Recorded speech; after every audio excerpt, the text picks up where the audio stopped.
बिस्मिल्लाहिर्रहमानिर्रहीम। अस्सलाम वालेकुम वरहमतुल्लाहि वबरकातुहू।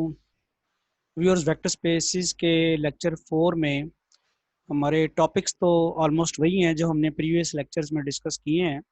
Linear combination of vectors, linearly dependent vectors, linearly independent vectors, basis and dimension, और ये लीनियर ट्रांसफॉर्मेशन नया टॉपिक इसमें ऐड हुआ होगा।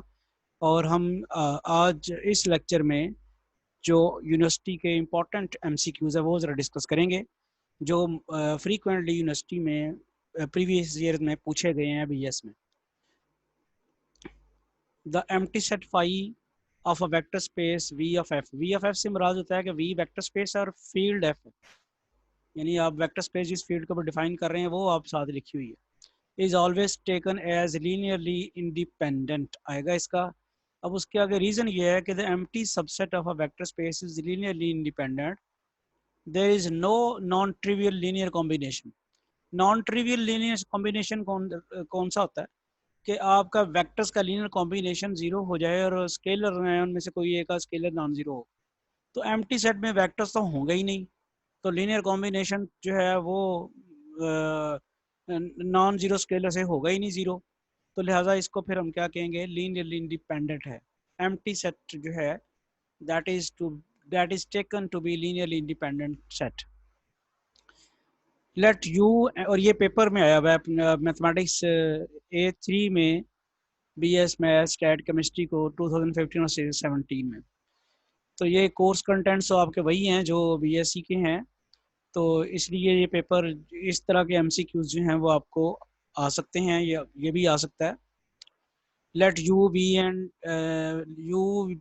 be a non-empty subset of a vector space V of F, then U is said to be basis of V of F if U is linearly independent subset of F। ठीक है, basis के लिए जरूरी है कि वो linearly independent set हो। U spans V, और ये भी जरूरी है कि वो V को स्पैन करे। U इज लीनियरली, ये तो खैर नहीं, U डिपेंडेंट तो नहीं हो सकता। तो ये दो रिक्वायरमेंट होती हैं, एक A और एक B। वो लीनियरली इंडिपेंडेंट भी होना चाहिए और बेसिस भी होना चाहिए।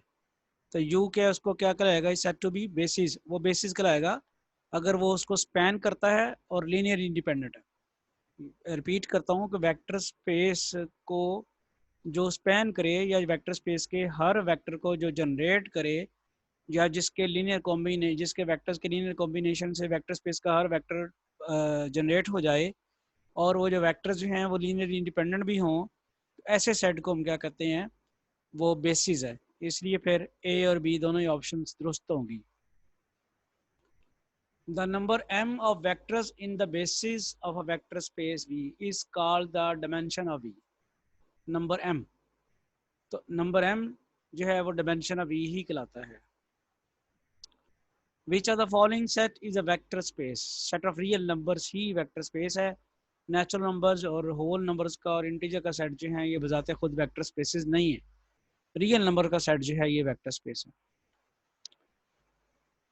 For the direct sum of two subspaces U and W of vector space V, the U intersection V should be equal to 0। A set of linearly independent vectors spanning a vector space V is called the basis for V। वो बात वही है, basis को alternatively पूछ लिया गया। अब देखें ना, एक ही क्वेश्चन किसी डिफरेंट वे से पूछा जा सकता है, तो आपको सिर्फ क्वेश्चन की जो क्वेश्चन को अंडरस्टैंड करना है, क्या वो वही रहा जो पीछे हम करके आए हैं। Set of linear independent vectors, यानी लीनियरली इंडिपेंडेंट वेक्टर का सेट स्पैनिंग अ वेक्टर स्पेस, जो वेक्टर स्पेस को जनरेट करे, स्पैन करे, वो क्या कहलाता है, बेसिस कहलाता है। A linear transformation T such that U to V is 1 to 1 if and only if n of T is equal to null of transformation is 0। The dimension of kernel of T is nullity। The property A B belong to R, then A plus B belong to R, ये closure property कहलाती है under addition। The subspace of R cube spanned by the vector A B C is x is equal to AT, y is equal to BT, z is equal to CT। Let RQ be the vector space of all ordered triples of real numbers, then the transformation T from R cube to R cube defined by this, ये linear transformation है, इसको prove किया जा सकता है, it is a linear transformation। A linear transformation T such that U to V is 1 to 1 if and only if null of T is equal to 0. ये भी बड़ी, ये पहले भी हम लेक्चर्स में ये डिस्कस कर चुके हैं, बड़ा इंपॉर्टेंट थ्योरम है, किसी डिफरेंट तरीके से पूछा जा सकता है, इस तरह भी आ सकता है. Let V be a vector space over a field F. A non-empty subset W of V is a subspace of V if and only if for all W1 W2 belong to W, alpha beta belong to F. अब इनका linear combination जो है W को belong करना चाहिए. दो conditions की एक कंडीशन हम बना देते हैं.